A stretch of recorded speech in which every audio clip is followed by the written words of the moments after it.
Welcome, everyone, to the inaugural edition of Life, Love, and Real Estate. My name is Daniel Palmer, and I could not be more excited to kick off this with my partner in crime, LaCressa Morrow. We are veterans of the real estate industry and have wanted a place not just to show people how home ownership can enhance their lives, but show how growth in one part of your life can quickly turn into growth in other aspects as well. I know you're thinking, who are these folks and why are they talking to me so nicely on this morning? Well, first and foremost, I've been in the mortgage industry for over 18 years, and every transaction I do reminds me how intertwined life, love, and real estate are on every level. But you don't want to hear from me. I'm just the boring money guy. So let me introduce you to my very much better pod half, LaCressa. LaCressa, tell them who you are, what you do, and how we can help. Ooh, well, hi. So this is exciting, and I'm nervously excited. You have a really great voice, by the way, like a game show voice. Do you know? Has anybody ever told you that? People tell me I have a voice for radio, which I'm pretty sure just means I'm ugly, but it's not. No, like you really do have a voice for radio. No, it was a great introduction. So thank you. That's fantastic, because this has been kind of an idea of mine for a while, and you are a part of this whole podcast world already. So I am excited to see kind of where our conversations lead, and hopefully we want to always come from a place of help, right? This is what we do. 100%. So, and it's all kind of intertwined, life and love and real estate. Yeah. You show up in every part of your life, right? As who you are, no matter what place you're in. So yes, so this is our podcast. I'm LaCressa Morrow. Who am I? I would say, that's always a great question. Who are you? Right. And I think a lot of times we define ourselves by what we do versus, and when people are like, who are you actually? So I am, a woman growing up in the South. I come from a big Southern family. My mom is one of 13. I have 32 first cousins. So my family is military. I am a great sister and hopefully a great daughter and a great friend. And I love spending quality time with my friends and having really great conversations. I have a bit of a sarcastic personality, but I do show up, and I show up for the people that I love. And I like to make people feel seen and heard, whether I know you well or just met you briefly. So, that's kind of me in a nutshell. I'm a little bit of an adventurer, but I'm also a bit of a control freak. I am a Libra in every sense of the way. So for its blessings and its things that need to be worked on, right? So yeah, so I try to be as self-aware as possible, and I try to self-correct and be intentional about that. So that's me. And I happen to be in real estate, and I've been in real estate for the last 20 years. Or this year will be 20 years. So to age myself a bit. So there you go. That's me. I love I love the fact that I was like, what do you do? Who are you? And you talked about actually who you are. And I think that's one of the reasons I've loved working with you the last year has been, you encapsulate the belief I've always carried is who you are is more important than what you do. And I lose myself sometimes because I get caught up in what I do sometimes. Yeah. So I have this whole intro written down about like my mortgage history, all this stuff. But you're right. That's not who I am. I am, just like you, a Southerner. I come from a big Southern family as well. Not military. We've been in Atlanta for, my dad came down here and went to Clark Atlanta University, graduated in 64. So we've got deep Atlanta, old town Atlanta ties. I am the best son and brother I try to be. But most importantly these days, I am a father. I have a 18-month-old toddler at home, and he is the best thing I've ever done. Hopefully this podcast will be second best, but so far we're going to just, couch those expectations for right now. But one of the things, when you brought this up to me and said, hey, we have good chemistry, we both kind of relate in these things on the same level, we take a similar approach to the world, let's find a way to capture that, communicate that, and make all this more accessible to people. Because in my side of the world, when you talk about mortgages, people get nervous. They get scared. They're like, what's a mortgage? Which honestly was the first thing I said when someone said you should work in mortgages. My response was, what's a mortgage? But we're going to educate people about all this kind of stuff, all these things. But we're also going to explain how these things are intertwined. Because as you just saw from LaCressa and myself, who we are is not what we do. who we are is bigger than what we do, but it doesn't inform what we do, because at the core of both of us is a spirit of service, is a place of wanting to help people achieve their dreams. So many people say, I want to buy a house. I want a piece of quote unquote the American dream, but they don't know where to start. And so this is going to be a place we're going to have open, frank conversations about not just the process, but the emotional backing behind the process. Because you and I are ultimate people who say to themselves, I could never own a home. I've always been a renter. My family were renters. This isn't for me. And we are adept at helping people overcome that fear, overcome that trepidation, and truly step into the next phase, next successful movement in their life. Yeah.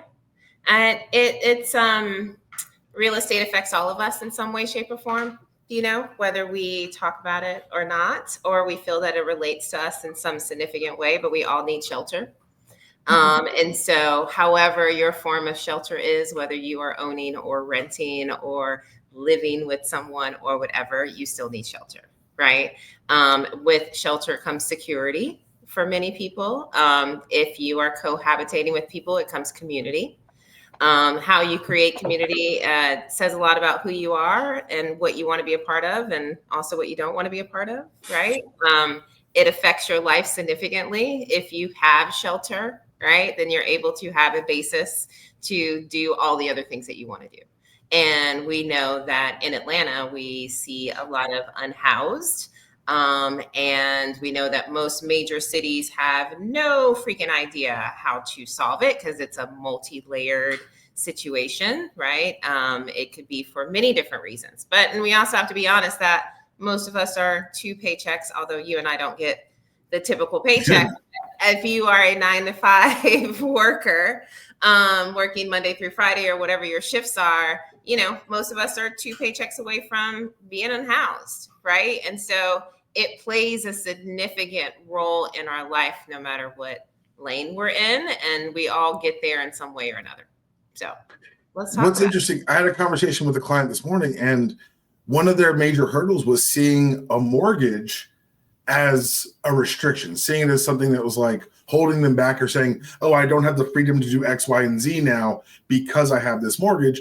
And my retort was that this is actually freedom. This is security. This is protecting you from the marketplace. Because I don't know if anyone's seen interest rates lately, but they're going up and down and left and right. No one knows where it's going to head next.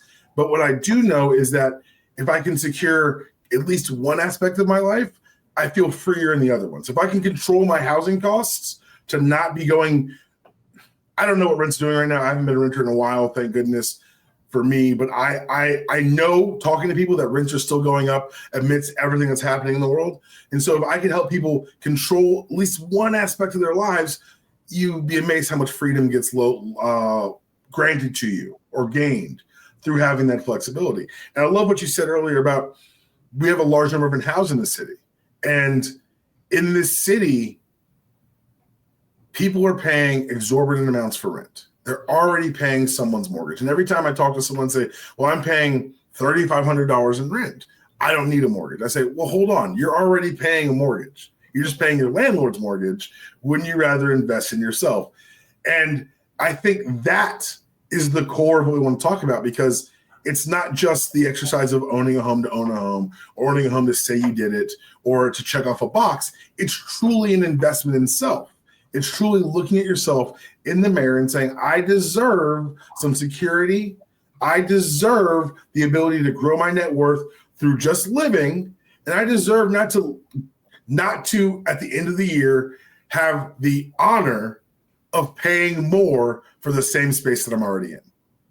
Yeah, that's the way that you just talked about it makes me think of value, right? It's how you see value, how you honor your value. I'm not saying that owning a home equates to your value depending on the price point, but taking that step to own something is you having faith in yourself that you can control a particular asset for a period of time that could grow wealth or whatever it is for you. But it provides a basis of security, right? And so just like, as we're going to talk about real estate, obviously that's what we have a common thing in, but we also talk a lot about life and, love. And you are married and I am newly dating. And so, it's kind of how you see value.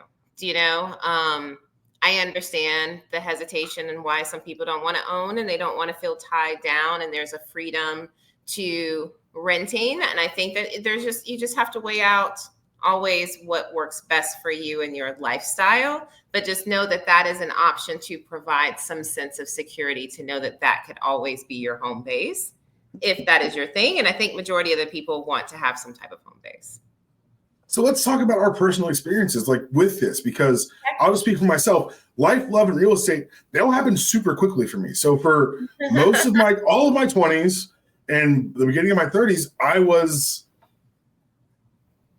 a serial renter. Let's say that. A serial renter. I never lived in a place more than 2 years. Okay. I was someone who was hopping lease to lease.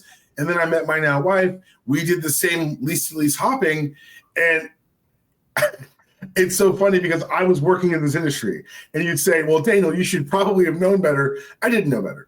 I was so used to doing what I was doing. There was inertia in what I had been doing for 10, 15 years, that when the opportunity came to first buy a house, even working in the industry, it was really, really an emotional transformation or realization I don't know if I was ready for.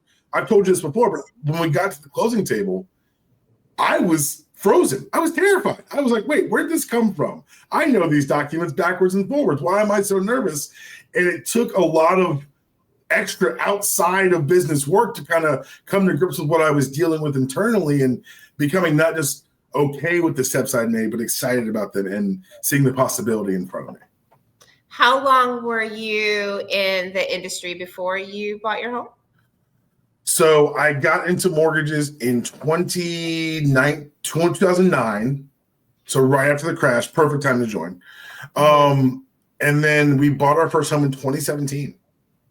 Okay. All right. So you have been in it for a minute. Okay. Yeah, I've been in it for a minute. I'd also been moving around. We moved to Philly for a while. We lived in the place with no drawers. We'll talk about that eventually.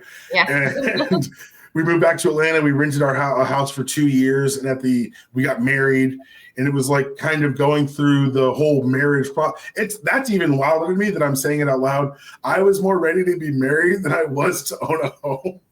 I was the complete opposite. I was more ready to own a home than I was to be married, i.e., that's why I'm a divorcee, which we'll also get into at some point.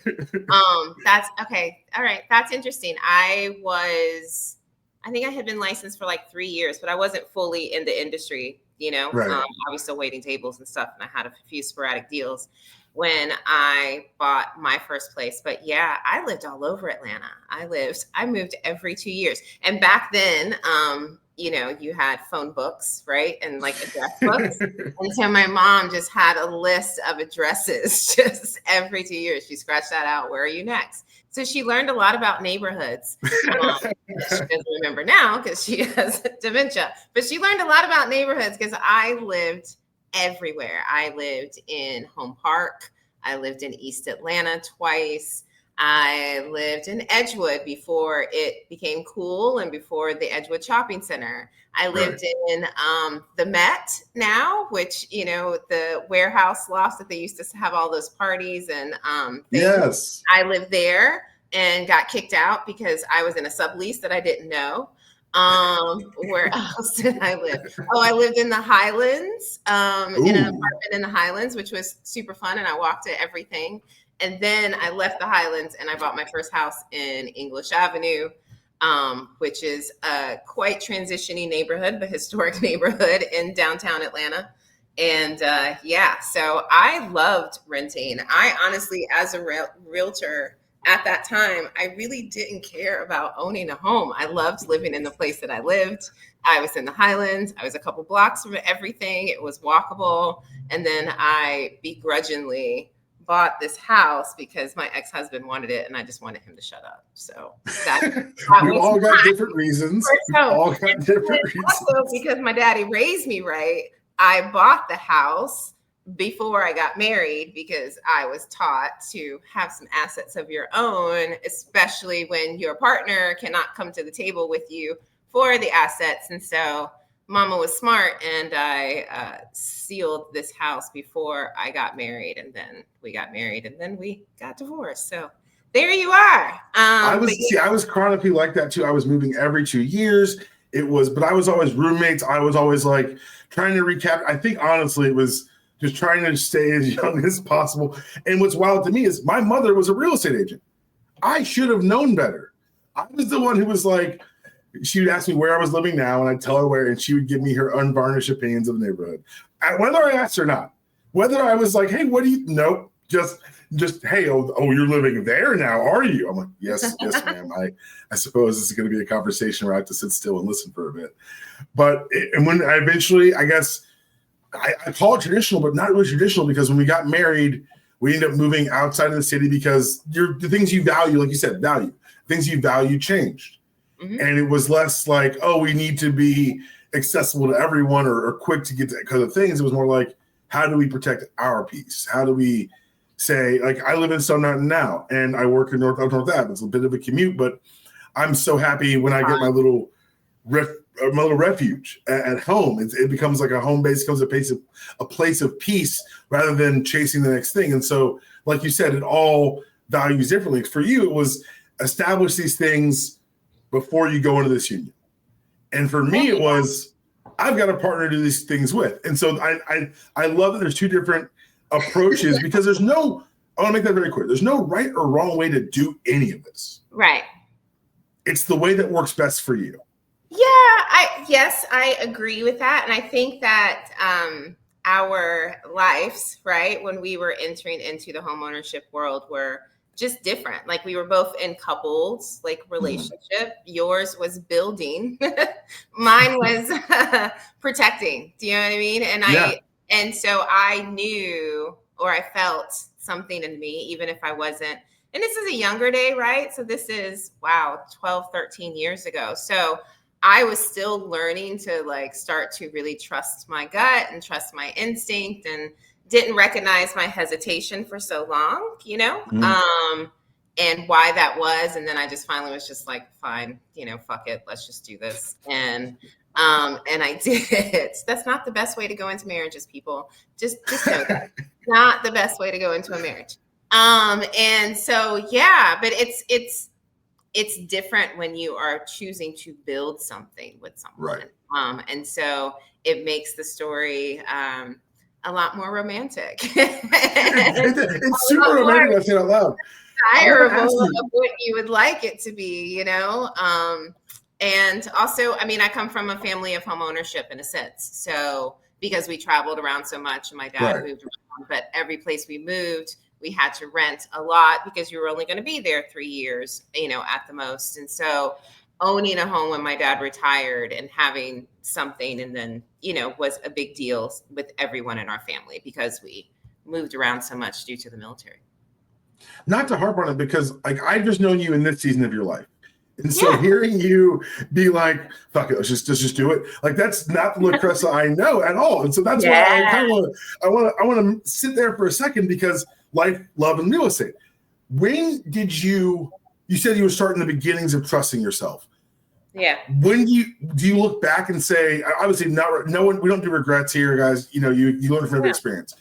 But what does it look back? How does it feel to look back now from the position you're in now, from the perspective you have now, and look at yourself? And was it just your personal journey of learning to be a grown up and trust yourself? Or was it some sort of flashpoint moment? Or what was it that made you as you look back now? As I look back now, I was,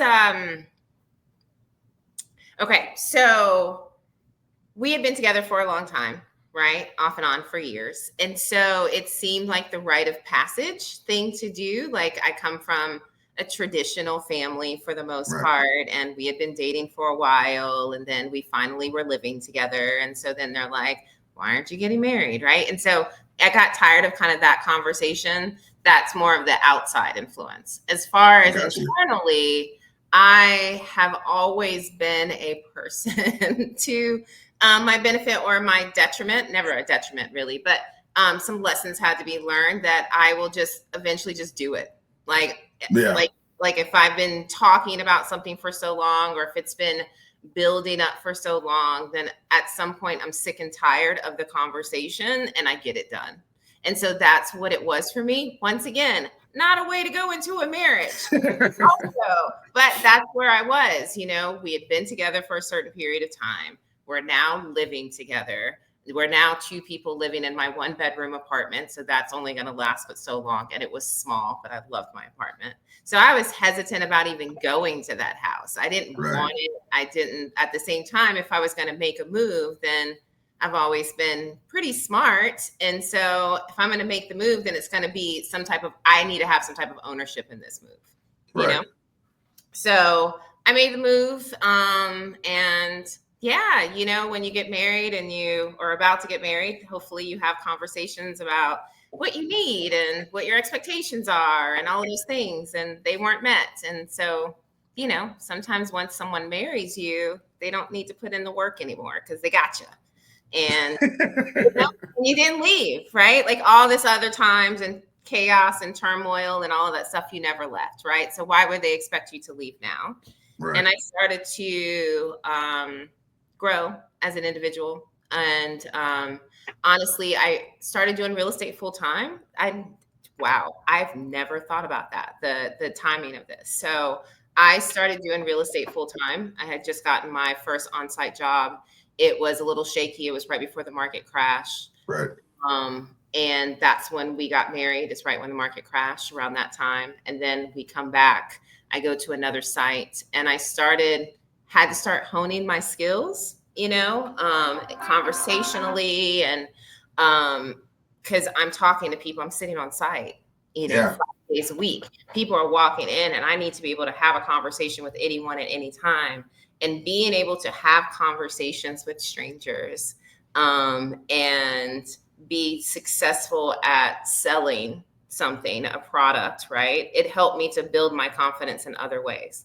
I was just talking to my therapist yesterday, and she always reminds me, and I know this myself, is that people like to think that like who they are with their family is different than who they are at work versus who they are with themselves versus who they are with their partner. No, you are who you are, and you show up in every place that you go. It may be in different levels and different degrees, but you show up. So all of your pluses and some of your minuses, they all show up with you, right? And so as I start to build confidence in myself and trusting myself, because if these people are trusting me to buy houses and condos that range from 200,000 to $500,000 or whatever, right? If they're having the confidence in me to do that, then I also have to have confidence in myself. Has to come from somewhere. And so with that spark of confidence from that, it led me to start questioning where I want to be and where I want to go, and if this person could be on that ride with me. Like if they could. Because as I started to get successful, I also started to realize that my partner wasn't there for the little wins. They only want to be there for the big ones. And I was like, this doesn't work for me anymore. So real estate in its own sense kind of opened me up to looking at my life differently. And then it drastically made me look at my love relationship differently. And do I want to be on this particular ride for the rest of my life? And I said no. And so I got the hell out. And yeah. Fantastic. Wow. So I never realized, by the way, I'm sorry. I never realized that that's honestly when things really started to change for me. Because I had to start standing up to myself in sales meetings. I had to start being able to like hold my ground with people walking through the door, nice or not nice, or look over me, or all of those things. So my voice started to get some bass in it, you know what I mean? And I started to have a little bit more confidence in myself. And I started to be able to like, if I could navigate in these rooms, and I can navigate this relationship or get out. Because I also got tired of just talking about it. Because at some point, just either if you're going to do it and shut up, or leave, and I decided that it was best for me to leave because it wasn't going to get better. That was long. I'm sorry. No, it was a great answer, because it reminded me of something my therapist told me is lead with your values. That way no one can be mistaken who you are. Like if you go through the door with your values showing, there's no miscommunication on that end. And so I think that like hearing you I think it's so it's so good to hear, because so many people think that you have to be this finished product before you make the next step. You are an example of building the plane in the air. It's kind of like, hey, we're here, we're doing it. We got to figure it out now. You know what's so wild about that is that I went to a Sunshine Avery concert with a friend of mine last year. And at the end, they ended up doing the song, and it was like a lot of praise and worship, but which is my thing. And so I'm in there in the concert, like in tears. But one of the things she talked about is like stepping forward, even in fear. And when I realized that it was time for me to get out of that relationship, I was very nervous, and I didn't have that. I had confidence in a sense of like, I know this is the right move. At the same time, that's how I started therapy. Actually, I started going to therapy because I knew I was leaving, but I needed the confidence to continue to leave. And I needed to work through my guilt of leaving, even though I knew that it was the best thing for me. Because me being a people pleaser, me always trying to like show my value and show my worth, I kept staying and I kept giving and I kept throwing more at it, hoping that I would be seen, you know? And then at some point I had to let that go, but I also didn't have the tools for it, you know? And so I went to therapy. That's how I started therapy, to get the confidence and to release the guilt of leaving, because I knew it was the best decision for me. That's awesome, because first of all, this is a pro therapy podcast. Please go talk to someone. Your mental health is not your fault, but it is your responsibility. So take ownership of that. Go to therapy, talk to someone. Do not talk to your friends. They are not therapists. They're just people like you. Talk to a professional who's not vested. That being said, it's so interesting to hear how we had very different stories, but at the same time, very similar, because when I found Susan, I had reached a point in my life where I was like, I need to be more deliberate in my decision making. I need to be putting my hand on the wheel more in my life. And so our mutual friend Shawnee has made the joke that we had a very lesbian-like relationship, in that we were dating for 6 months and then we moved in together. And then 3 months later, we moved to a new city together. And so it was very all the way. Look, hey, sometimes you got to leap, sometimes it works out. I moved to Philadelphia, a city I didn't love, with a woman I did, and we made it work. And it's the similarities I'm hearing, and just hearing you walk through your journey. It's very, very, very much an echo of what happened with me. And it's one of those things where we started dating, and I had just started a new job with Wells Fargo, and I was in Charlotte for training. And I'm doing all the processor stuff, and I get the phone call. It's February, and it's Valentine's Day, actually. And she calls me and says, I got the job. And I'm like, what job? So she had worked for Urban Outfitters. She used to run the store at Ponce. And she was applying for a merchandiser position at home office, which is in Philadelphia. And when she applied, I'm new boyfriend. Go, baby, apply. She's telling me she won't get it. I'm like, but you'll get used to the process. They'll know your name, yada, yada, yada. Supportive, good boyfriend stuff. Also, another footnote, always be the supportive partner. Don't be the why not. Don't be the why partner. Don't be the partner who's like, why are you doing this? Be the why not partner and be excited for their wins. Yeah. I failed in this aspect in this story, but you'll see, because she calls me, I got the job. I say, oh my gosh, that's so great. Did you take it? She said, of course I took it. I go, great. So how much are they paying for you to move? I didn't ask. Okay. Well, what do they do about housing? Didn't ask. I'm like, okay. And to this day, this is legitimately 13 years ago. That's the biggest fight we've ever been in. Me and Charlotte in a condotel, her in Atlanta, excited about her new job, and we're just fighting on our very first Valentine's Day together, because I gave you the timeline.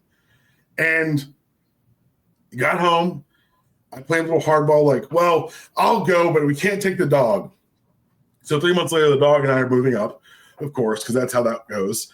And it was a situation for us as a couple where for 2 years, there was no running. There was no, I'm going to go to my boy's house and have a beer. I'm going to go to this bar I know. I'm going to go to my mama's house. It was, if we had a problem for 2 years, we had to be in that house and deal with it. We had no one else in the city besides each other. So I call it relationship boot camp. And thank God we survived it. That is some serious boot camp right there. It really was. But when we moved back and we got hitched and we got we were gonna like, oh, we did the thing where it's like the honeymoon fund where it was help us pay for this honeymoon. And we got the money at the end of the wedding. And we're like, that's a down payment on a house. Like that plus our savings, we could probably buy a house. And that was the first time when it really kind of entered our minds, and that was kicked off our house hunting journey. We ended up doing like a small honeymoon, like in the mountains for a weekend. Mm-hmm. But we had the conversations, and we knew we were aligned in what we wanted. And so it was a situation where it was, how do we make it happen? And I was in the industry, and she opened me up to using my expertise for our own personal benefit. And it was the best decision I ever made. My only other piece of advice for anyone listening to this who has a partner who is going through doing things, one, be a supportive partner, but two, always remember that you're a partner. You're not adversarial. You're not jealous. You don't know better than them about their own lives, but you can support. Every year I jokingly say on our anniversary, I'm like, 1 year contract, I got to re-earn my next one. I got to get back in the lab to make sure next year she re-ups the contract. And it's a joke, but it's also true. It's important that you have these conversations. It's important that as you make big decisions like this, you make sure you're aligned in the decision. We bought another house in 2020, and that was a bit more fraught because we were trying to figure out how we wanted to do it, what our lives look like post-move. Do we keep the house we're departing? Do we sell it? X, Y, and Z. And so I think that having that good foundation, albeit rushed, allowed us to have those open conversations, because moving as quickly as we did, we had to have the conversations. We had to have the, hey, are you on board with this? Hey, I don't want to be dragging anyone who's want to do these things. And fortunately enough, we're both good enough salespeople where we were to convince each other that these are the right steps. That is, yeah, I don't. Do not do as I'm telling. When I tell people how we met and got together, like legitimately, we started dating on Father's Day, which is in June. She moved into my place with my buddy in December when her lease was up. February 14th, she got the job in Philly, and she left end of March. I left end of April. Like that is the first year of our relationship. That's some huge leaps of faith, though, as well, in each other, right? Like, obviously, there's something there between the two of you to be like, I can do this with this person. I can step on this thing. That's fantastic. I don't know that. I don't, and I think I overcorrect. Me and my sister were raised to be really independent and not to be dependent on some man. Not that I have a man now that I'm back in the lady pond, but for us to not be dependent on a partner, just put it that way. And to make sure you have your own. And so that was my strategic reasoning for getting my place before I got married. So if shit went left, although obviously my gut was telling me that shit was going to go left, then I had still a space of my own, just kind of all of that whole foundational stuff. So I admire, and I'm always fascinated to hear these lovely stories of people and coupledom and relationships, and you just like rock it together, where I'm like, this is mine and that's yours. Her calling me crazy was silent. I'm glad that you didn't have to say it. This is good. And vacation home together, that's my lane right now. I don't know if that will change, but that's kind of where I am. It's like, I've worked really hard for this. I've also, I'm 47 and I'm single-ish. So, that is a little bit different than, but maybe not. There are also people who take leaps of love all the time. So. But I think that our two wildly divergent stories are good for people to hear, because your life is not going to mirror either one of our lives. No. Your situation is not going to mirror these situations. But it's important to realize, no matter where you are, this is an accessible dream for you. I did one of these video. I help real estate agents kind of verbalize their thoughts and kind of their experiences, and we put them out for social media. Did this for one of my agents, and she said that all the negative that she heard when she bought her home as a single woman inspired her to get a real estate license. She literally was dating a guy who at closing was like, I wish you hadn't done this without me. Which got that guy kicked to the curb, rightfully so, because it's also like when these stressful situations, the world around you will tell you who's really in your corner and who's really not. Oh, I mean, there are, in working with buyers specifically, you get to see a lot and how people problem solve and make decisions together and what's important to each other. And you see no judgment, just observations. You see some cracks and you're like, ooh, this is interesting, and it's none of my business. And I don't know if some of them worked out, some of them did not. So, I try to advise people on the front end as best as possible. So believe me, I would love my life to be a romantic comedy without like the crazy parts, but just the love part. And life doesn't work out that way, and things change and people change and all of those things. And so particularly when you're not married, I like to have serious conversations of like, what's going to happen if you guys part, right? Yeah. It's not a lease. It's a mortgage. Someone's going to have to buy someone out, or y'all going to have to sell that shit. Like, which one is it? Especially when the finances are uneven. That's always a conversation that we want to have. But yeah, it's amazing and interesting and simplistic, and also not simplistic how it is literally all intertwined. Just like the title, life, love, and real estate. We've touched on all three today. This is our first episode. We're sitting down. We're going to continue to hone this thing, continue to get it out for you people, and let you guys know how these things aren't individual silos. All the things in your life matter together, and putting together can get you to a fulfilling place, single, married, whatever you want, whatever you are, because like LaCressa showed, once you have that property, you've got leverage, you've got independence, you've got income generation, you've got different ways to look at the world that are going to be more open than it would have been any other way. As we sign off for the first episode, first time sitting down, anything you want to get off your chest on the way out? No, I am, it flowed so easily and beautifully. So I'm excited about this ride. I'm interested in the conversations that are going to come up. You and I always seem to have the interesting, strangest, funniest conversations anyway, offline or off podcast, just based on how our lives intersect. So I think this is going to be a fun ride, and I'm looking forward to having some really great people come on as well and just interject in the lanes, and more specifically, just to bring as much information to you guys professionally when it comes to real estate while you navigate through that world, whether you are a buyer or a renter, or you have a timeshare or whatever the hell that is. It doesn't matter. At some point, you're going to have to deal with real estate anyway, because every place you stay is someone's property and someone's form of real estate, and it affects all of our lives. And so yeah, I'm looking forward to this. So yeah, this was a fun one. And hopefully, people will have fun with this. Right on. Keep in mind, guys, they're not making any more land. She's not wrong about that. Everything you do is touched by real estate, and everything you do is touched in your life by the love you bring to it as well. That was your show, guys. We're going to be back. Watch this space soon. We're going to have socials. We're going to have other ways to reach out to us. But for right now, good to talk to you guys. Excited to be on this journey. And we'll see you next time on Life, Love, and Real Estate. Bye-bye.